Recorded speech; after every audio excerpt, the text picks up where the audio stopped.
Hello Rock and Roll Shooters. Mungkin di antara teman-teman yang lagi nonton video ini ada yang profesinya Director of Photography atau sinematografer yang sering syuting serius dengan kamera yang serius juga seperti ARRI Digital Cinema Camera. Ada kalanya kita butuh mengambil shot yang sulit dilakukan jika memakai kamera sebesar itu. Misalnya untuk POV alias point of view shot, atau untuk ditempatkan di sudut-sudut yang sulit, misalnya di dalam kulkas atau di dalam laci. Atau mungkin teman-teman butuh syuting dengan dua kamera pada sebuah produksi film atau series untuk mempercepat waktu syutingnya. Tapi kalau mau dua-duanya pakai ARRI Cinema Camera, budgetnya nggak masuk. Solusinya adalah kamera B memakai kamera yang lebih kecil seperti mirrorless. Tapi yang jadi isu, setiap kamera itu punya color science berbeda-beda. Itu akan menyulitkan untuk menyamakan warna saat proses color grading. Tapi Panasonic punya jawabannya. Ini dia Lumix GH7.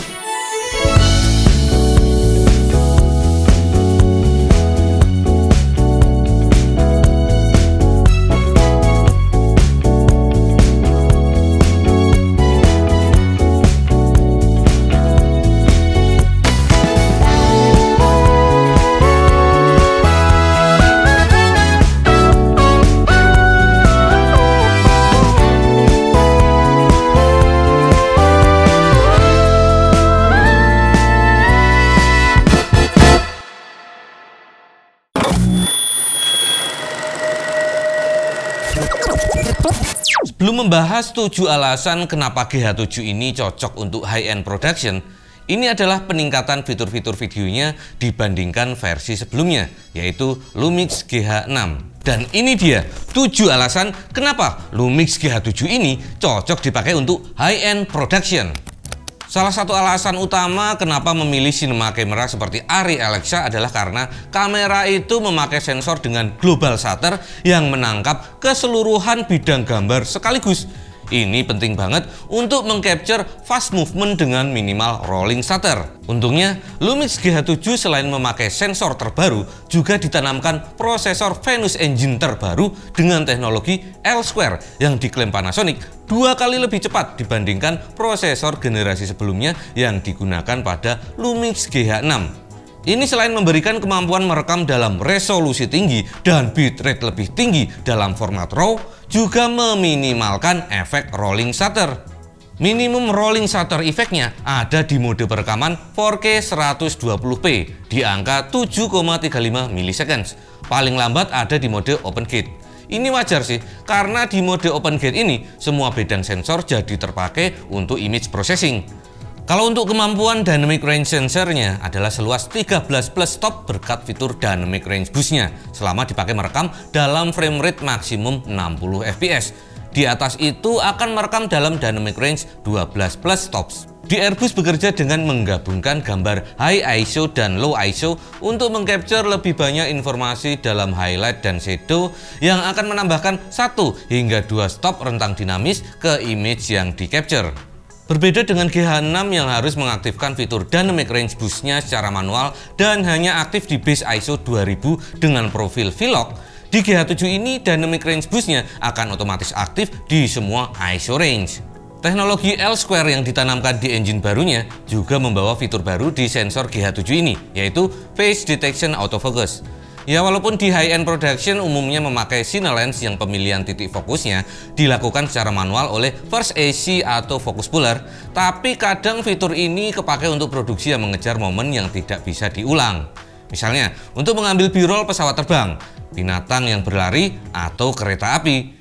Fitur PDIF di GH7 ini bisa untuk mendeteksi nggak cuma wajah atau mata manusia, tapi juga bisa untuk mendeteksi mata hewan, bagian depan kendaraan, kereta api, hidung pesawat, atau helm pengendara motor secara akurat selama memakai lensa MFT yang autofocus.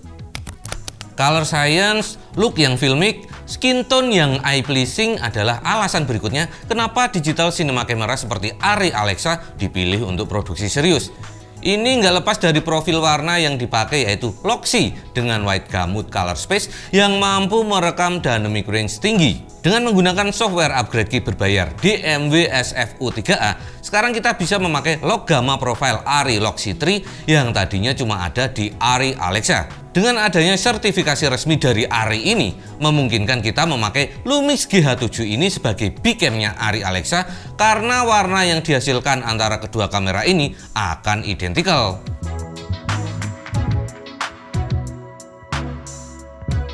Anyway, profile atau photo style ARRI Loxi 3 ini aktif di non-RAW recording dalam mode 10-bit ya, seperti ProRes 422, ProRes 422 HQ, dan codec All Intra. Base ISO untuk Loxi 3 ini ada di ISO 320. Setiap ISO di GH7 ini saat memakai Loxi 3 sudah dikalibrasi untuk tetap sama gamma curve, color, dan tone response-nya dengan Loxi 3 di ISO 800-nya ARRI Alexa. Jadi mau pakai ISO berapapun di GH7 masih bisa dicocokkan warnanya dengan footage dari ARRI Alexa Cinema Camera. Jika kamu sudah memakai Loxi 3, kamu bisa memakai sampai 87 ARRI Lux di website ARRI Lux Library ini yang linknya saya taruh di video description. LUTs yang sudah kamu pilih bisa di-download untuk kebutuhan color grading dan bahkan bisa disimpan ke LUT Library GH7 dan dikombinasikan dengan fungsi Real Time LUT untuk merekam dengan ARRI LUTs langsung di kamera. Dengan adanya ARRI Loxi 3 di Lumix GH7, membuat kamera ini sebagai solusi yang pas untuk special use yang membutuhkan beban ringan dan compact size saat kamu melakukan produksi dengan kamera utamanya adalah ARRI Alexa. Akhirnya, Panasonic Lumix mewujudkan request saya dan mungkin pengguna Lumix lain agar bisa merekam internal RAW, biar kita nggak perlu beli monitor recorder lagi buat record RAW. GH7 bisa merekam sampai resolusi 5.7K 30p ProRes RAW HQ internally memakai CF Express Type B atau lewat SSD dengan mengaktifkan fitur USB to SSD recording.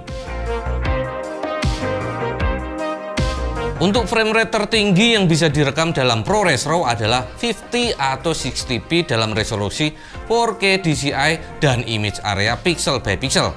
Jadi gambarnya lebih nge-crop ya.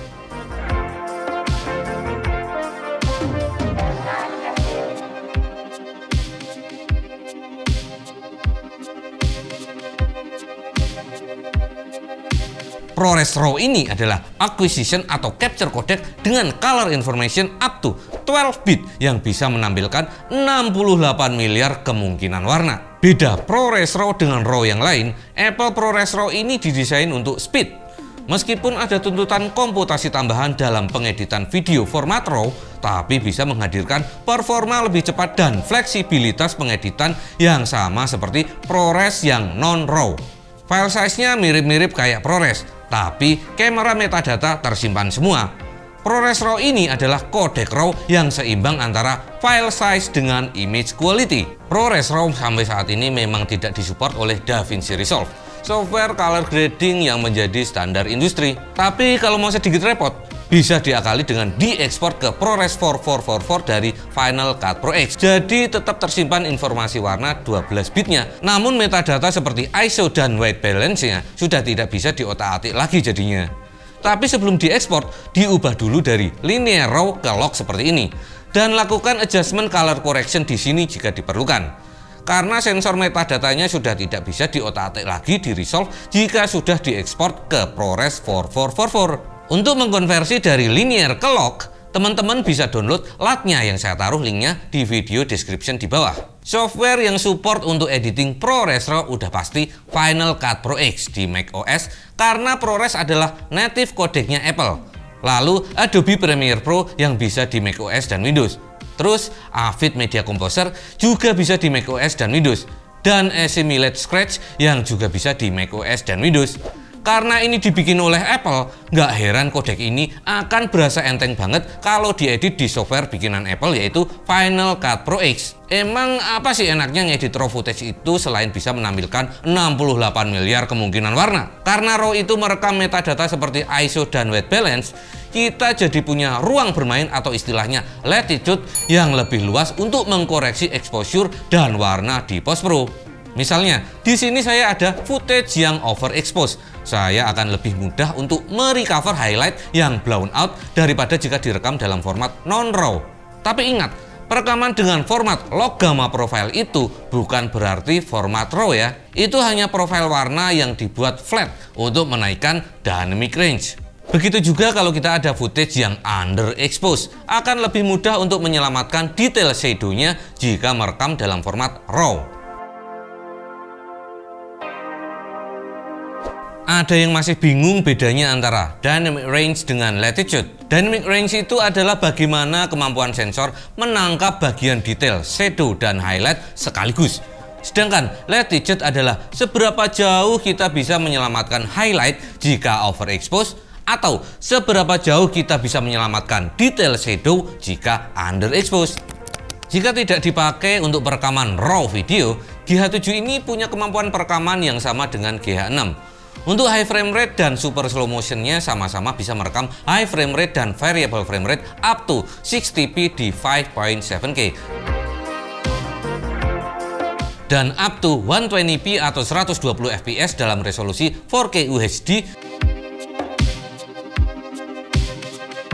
dan VFR up to 300 fps dalam resolusi Full HD.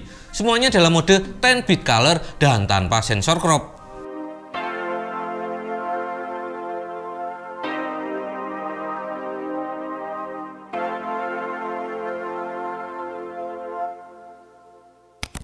Record internal dalam format RAW video, high frame rate, dan high bitrate itu butuh CF Express Type B yang harganya lumayan mahal. CF Express Type B seperti ini yang bisa merekam RAW sampai resolusi 8K dan kapasitasnya cuma 128 GB, harganya 2-3 jutaan. Belum lagi kita juga sebaiknya punya card reader khususnya. Di total ya sekitar 4 jutaan. Ini baru satu memory card. Dan kalau buat kebutuhan syuting, setidaknya kita butuh invest 2 biji. Untungnya ada solusi yang lebih hemat, karena Lumix GH7 ini support recording dan playback memakai eksternal SSD lewat USB. Kita bisa record ProRes RAW HQ dan 422 10-bit All Intra directly ke SSD.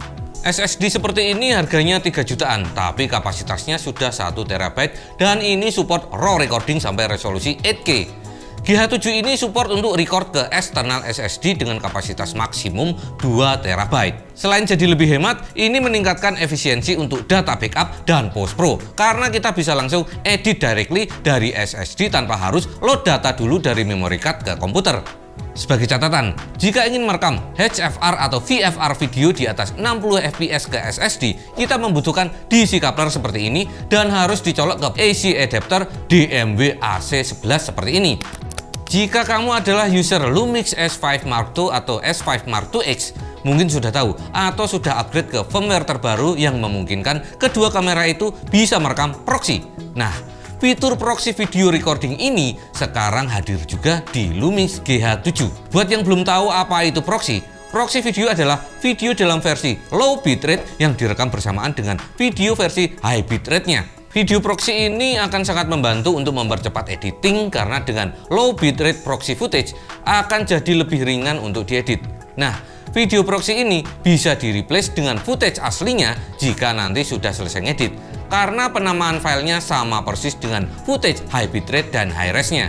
Jika kamu sedang produksi film panjang, ini akan sangat memperingan kerjaan offline editor karena dia tidak harus ngeload semua footage high res yang ukuran filenya sangat besar. Dia hanya perlu ngeload proxy videonya saja. Nah, setelah kelar offline editing, baru online editornya akan nge-replace dengan footage aslinya untuk keperluan color grading dan finalisasi lainnya. Video proxy ini akan terekam secara bersamaan di card 2 dengan video aslinya terekam di card 1 yaitu CF Express Type B atau ke SSD. Anyway, fitur proxy recording ini hanya aktif di resolusi maksimum Cinema 4K ke bawah ya. Dengan frame rate maksimum 60p, bisa untuk ProRes, ProRes RAW, atau MOV All Intra atau Long GOP. GH7 ini sudah terintegrasi dengan Adobe Frame.io Camera to Cloud. Ini sangat membantu untuk mempercepat workflow video atau foto editing. Kenapa begitu? Dengan mengkoneksikan GH7 ke internet lewat Wi-Fi atau USB tethering, kamu bisa secara otomatis mengupload JPEG atau RAW images dan proxy video langsung dari kamera ke platform Frame.io. Tapi sebelumnya di frame.io kita harus create projectnya dulu dan aktifkan C2C connection. Setelah itu koneksikan GH7 ke frame.io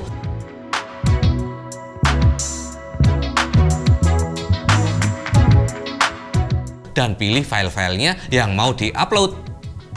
Nah, setelah itu, editor kita mau dimanapun dia berada, selama terkoneksi dengan internet, bisa langsung ngedownload proxy footage yang sudah kita ambil dan langsung mengeditnya. Kita kelar syuting, editor kita sudah kelar ngedit proxy. Kita nanti tinggal kasih footage high-res-nya dan dia bisa langsung nge-replace. Efisien banget kan? Cocok banget buat yang sering dapat proyekan same day edit nih. Integrasi frame.io ini tersedia juga untuk Lumix S5 Mark II dan S5 Mark II X dengan firmware update terbarunya ya. GH7 ini adalah kamera mirrorless pertama di dunia yang bisa merekam audio 32 bit float, di mana rata-rata kamera interchangeable lens hanya bisa merekam audio di 16 bit atau 24 bit. Dengan bit depth audio setinggi 32 bit ini memberikan rentang dinamis audio yang lebar, sehingga lebih banyak informasi audio yang terekam dari yang paling senyap sampai paling bising. Hal ini akan mengurangi kekhawatiran kita audio bakal noise karena terlalu pelan atau bakal ngepick alias pecah karena terlalu bising. Karena audio yang terlalu ngepick atau terlalu pelan jika direkam dalam 32 bit float akan gampang untuk diselamatkan di post pro. Kalau boleh disebut, ini adalah semacam audio raw. Misalnya di sini saya ada audio yang ngepick seperti ini karena berteriak, akan sangat mudah untuk diselamatkan.